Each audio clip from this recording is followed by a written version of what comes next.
কিন্তু কেউ সাহায্য করে না, কেউ না। আমি শুধু সবার কাছে একটাই আমার কামনা, তোমরা কিছু কিছু করে সাহায্য করো। মনে করো ভিক্ষা দিচ্ছি, কত ভিখারি কিন্তু ভিক্ষা দাও, আমার নাতির জন্য তোমরা ভিক্ষা দাও, যাতে আমার নাতিটা জীবন ফিরে পায়। 7টা শূন্য, 16-র পর 7টা শূন্য হলো একটি শিশুর জীবনের মূল্য। অঙ্কটা বিশাল মনে হচ্ছে, তাহলে আরেকটু অঙ্ক করা যাক। 9,12,76,115 2011-র গণনা অনুসারে শুধুমাত্রই পশ্চিমবঙ্গে বাস করেন এই সংখ্যক মানুষ, যা 2024-এর অনুমান করা হয়েছে 10,35,53,153। অর্থাৎ এত বিশাল জনসংখ্যার মাত্র 10% যদি সাহায্য করে, তবে গড়ে মাত্র 16 টাকা একটি শিশুর জীবন বাঁচাতে পারে। কেন এত বড় অঙ্কের প্রয়োজন? হালিশহরের ছোট্ট শিশু আদ্রিকা আক্রান্ত হয়েছে সেই বিরল রোগ, জেনেটিক রোগ স্পাইনাল ম্যাসকুলার অট্রফি টাইপ 2 বা SMA টাইপ 2-তে। এই রোগের চিকিৎসা জোলজেনসমা নামক একটি ইঞ্জেকশন, যার মূল্য 16 কোটি টাকা। ইঞ্জেকশনটি দিতে হয় 2 থেকে 2.5 বছরের মধ্যেই। আর ছোট্ট আদ্রিকা মাত্র 2 দিন আগে 2 বছর বয়সী হলো, তাই তার হাতে সময় খুব কম। সকলের কাছে আদ্রিকার পরিবারের একটাই আবেদন, তাদের মেয়েকে স্বাভাবিক জীবনে ফিরিয়ে দিতে এগিয়ে আসুন, সাহায্য করুন। বিস্তারিত শুনুন আদ্রিকার পরিবারের মুখে। Bureau report, news 24 Bangla live. আমি এটুকুই বলবো যে যারা যারা আমার ভিডিওটা দেখছেন বা যাদের কাছে পৌঁছাচ্ছে, তাদের কাছে আমার একটাই রিকোয়েস্ট, আমরা এখনো সেরম ভাবে কিছুই জোগাড় করে উঠতে পারিনি। একটা 16 কোটি টাকা অ্যামাউন্ট, বিশাল বড় অ্যামাউন্ট। আমরা 1 কোটি টাকা, 16 লাখ টাকার কথাই আমরা ভাবতে পারি না। আমরা একটা মধ্যবিত্ত ফ্যামিলি, তো সেখানে 16 কোটি টাকা তো আপনারা বুঝতেই পারছেন একটা বড় অ্যামাউন্ট। তো আমরা 1%ও জোগাড় করে উঠতে পারিনি এখনো। আর বেশি দিন সময় নেই, 3 থেকে 4 মাসের মধ্যে আমার বাচ্চাকে দিতে পারলে বাচ্চাটাকে বাঁচাতে পারবো, না হলেও আস্তে আস্তে খুব খারাপ পজিশনে চলে যাবে। আমি মা হয়তো বলতে পারবো না কি পজিশনে যেতে পারে, আপনারা বুঝতেই পারছেন। যার পায়ে জোর নেই, যার কোমরে জোর নেই, যার পিঠে জোর নেই, তার কি বা হতে পারে। তার জন্য আপনাদের কাছে আমি সবার কাছে এইটুকুই রিকোয়েস্ট করব, একজন অপারগ মা হয়, কারণ আমার বাচ্চার জন্য আমার কিছু করার ক্ষমতা নেই, এতগুলো টাকা আমার পক্ষে দেওয়া সম্ভব না। তাই আমি আপনাদের কাছে এইটুকুই রিকোয়েস্ট করব যে আপনারা যারা যারা যেখান থেকে দেখছেন, তারা প্লিজ কেউ এড়িয়ে চলে যাবেন না। কিছু আপনাদের সামর্থ্য অনুযায়ী কিছু আমাদের হেল্প করুন, যাতে বাচ্চাটাকে আমরা বাঁচাতে পারি। ওর হাতে একদম সময় নেই, একদম সময় নেই, ওকে যাতে আমরা বাঁচাতে পারি। আপনারা তো বোঝেন ছোট বাচ্চার কত বড় মূল্য বাবা মার কাছে। প্রত্যেকের কাছে প্রত্যেকের বাচ্চা খুব প্রিয় হয়। তাই আপনাদের কাছে আমি হাত জোর করে রিকোয়েস্ট করছি, আমার বাচ্চাকে বাঁচাতে আপনারাই একমাত্র পারেন, আপনারাই পারবেন আমার বাচ্চাকে বাঁচাতে পারবেন। কিছু কিছু অ্যাটলিস্ট ডোনেট করুন, কিছু কিছু ডোনেট করুন আপনাদের সামর্থ্য অনুযায়ী। অনেক অনেক অনেক শেয়ার করুন, যাতে প্রত্যেকটা মানুষ আমার বাচ্চার ব্যাপারটা জানতে পারে। ইভেন তারা যারা পারেন, তারা যারা চান, তারাও যাতে আমার বাচ্চার জন্য হেল্প করতে পারে। কারণ আমার 16 কোটি টাকার দরকার, অনেক বড় অ্যামাউন্ট। দাদা দিদি যারা দেখছেন, ভাই বোন, প্রত্যেকের কাছে আমি একটা অপারগ মা, আমি তো ভিক্ষা চাইছি আমার বাচ্চার জীবনটুকু। আপনারাই পারবেন একমাত্র ওকে বাঁচাতে, ওকে আবার সাধারণ জীবন দিতে, ওকে হাঁটতে হাঁটতে চলাতে। তাই আমি শুধু এইটুকুই বলবো যে আপনারা যা যেরকম পারবেন, যার যেরকম সামর্থ্য সেরকম ডোনেট করুন, আর অনেক শেয়ার করুন, যাতে অনেকে জানতে পারে আমার মেয়ের ব্যাপারটা। আমার এইটুকুই বলা। এই রোগটার বিষয়ে আমরা প্রথম দিকে বুঝতে পারিনি।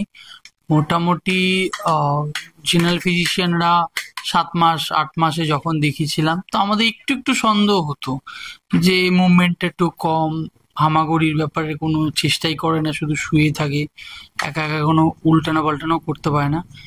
ডক্টরদের বলতাম যে এরকম কেন হচ্ছে, এটা আমাদের কেমন লাগছে। তো ডক্টররা বলতো অনেক সময় অনেক বাচ্চা একটু কমজোরি জন্মায়, একটু দেরি করে হয়, ওটা কোনো সমস্যা না, ও ঠিক হয়ে যাবে নর্মালি। তো ডাক্তারের কথা তো ফেলা যাবে না, ডাক্তার তো ডাক্তারে, আমরা তো আর তো বুঝি না, আমরা সন্দেহটা ডাক্তারকে জানানোর পরে এইটাই বলেছে।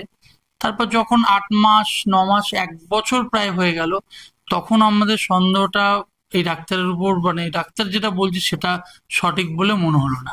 তারপর আমরা কলকাতায় দৌড়াদৌড়ি করি, নিউরো সায়েন্সে দেখাই, ওখানকার ডক্টর দেখেই একটা অনুমান করেই নেই যে এটা নর্মাল বাচ্চা না, এর ভিতরে কোনো একটা রোগ বাসা বেঁধে আছে।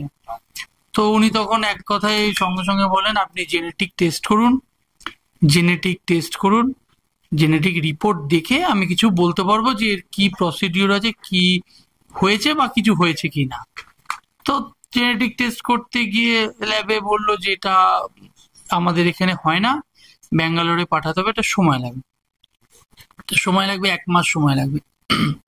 তো 1 মাস বাদে যখন মোটামুটি তখন 1 বছর 2-3 মাস কাছাকাছি প্রায় বয়স হয়ে গেছে।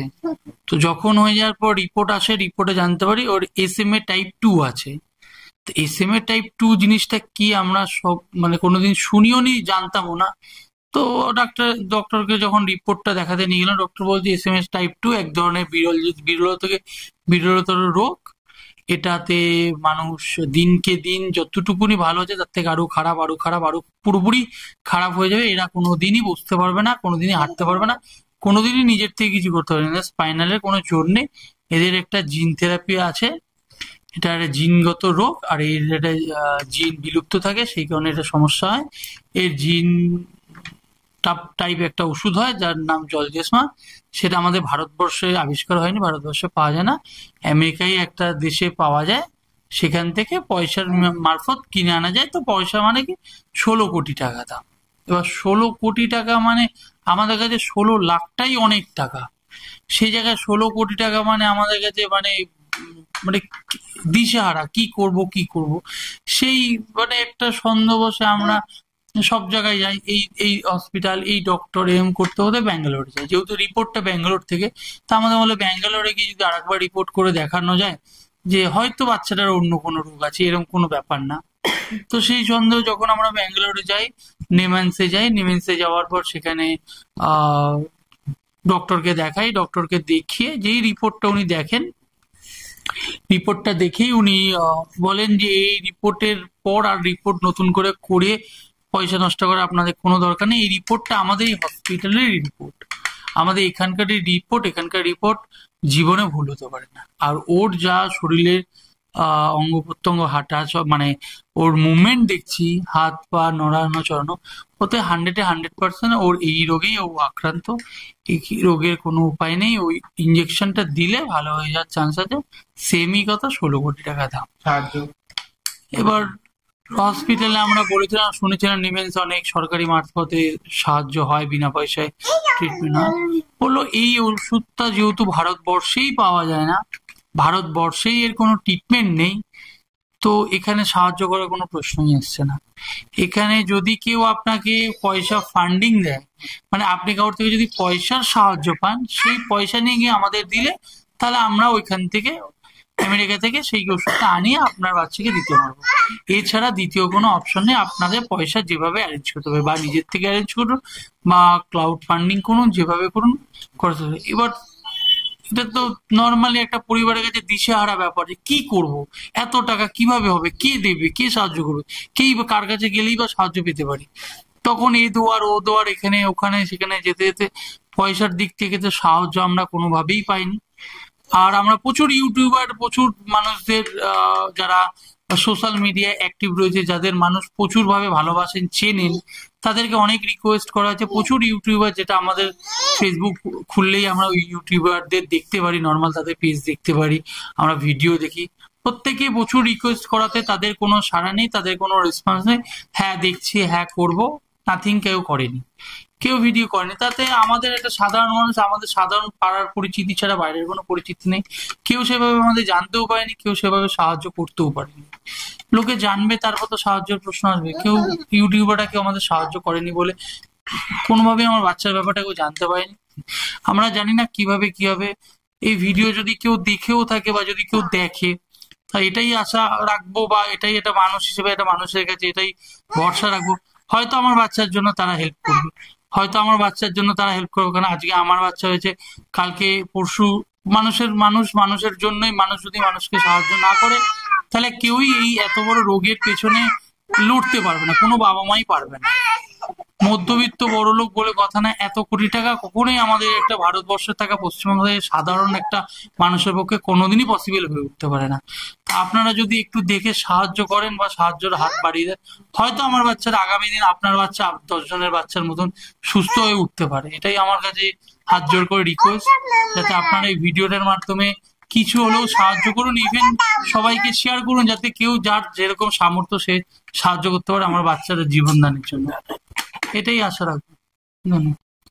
আবেদন এবং অনুরোধ যে আমার বাচ্চাটাকে যাতে কোনোভাবে যেভাবে যে যার যেরকম সামর্থ্য সেভাবে সে সাহায্য করুক, ভিডিওটাকে শেয়ার করুক, 8-10টা লোক যাতে সাহায্য করে সুযোগ করে দেয় বা এই বাচ্চাটার জীবন দানের একটা রাস্তা বার করে দেয়। এটাই রিকোয়েস্ট যে আপনারা ভিডিওটাকে দেখুন, কিছু সাহায্য করুন এবং সবাইকে শেয়ার করে দিন, যাতে তাদের সাহায্যে আমার বাচ্চাটা হয়তো একদিন আপনাদের বাচ্চার মতন সঠিক এবং ভালো হয়ে উঠতে পারে। আপনি কি করেন? আমি একটা সাধারণ ব্যবসা করি, আইসক্রিমের দোকানে দোকানে সাপ্লাই করি। আচ্ছা আচ্ছা, আপনার পরিবারে কতজন আছে? আমার পরিবারে মা, বাবা, আমার বৌদি, আমার দাদা, আমার ভাইজি, আমার মেয়ে, আমার বউ। ওদের বাবা মার জীবন ফিরে পায় ওরা না, এই পঙ্গু সন্তান নিয়ে ওরা সারা জীবন কি করবে? কি করবে ওরা? টানতে পারবে? কি করবে ওরা? এ তো ওদের সাহারা হবে না। আর ওর সাহারা যদি ওরা হয় তাহলে সের মতন প্যাথেটিক আর কিচ্ছু নেই। সেজন্য সব আজকাল মানুষরা কি না পারে, একটা 5,000 টাকা দামে লোকে কাপড় কেনে, লোকে মেলায় যায় গিয়ে 10,000 টাকা খেয়ে আসে, কিন্তু সেইটা একদিন না করে যদি আমার বাচ্চাটাকে যা পারে কিছু একটু সাহায্য করে, তাহলে আমার নাতিটা আজকে জীবন ফিরে পাবে, আমার ছেলে বউ জীবন ফিরে পাবে। দর্শকদের কাছে আমার একটাই অনুরোধ, আমি জোড়হাত করে আমি করে বলছি যে আপনারা কিছু আমার সাহায্য করুন আমার নাতিকে, যাতে নাতিটা আজকে দাঁড়াতে পারে, চলতে পারে, ভবিষ্যতে লেখাপড়া শিখে বা আমার অবলম্বন হতে পারে। এটাই আমার অনুরোধ।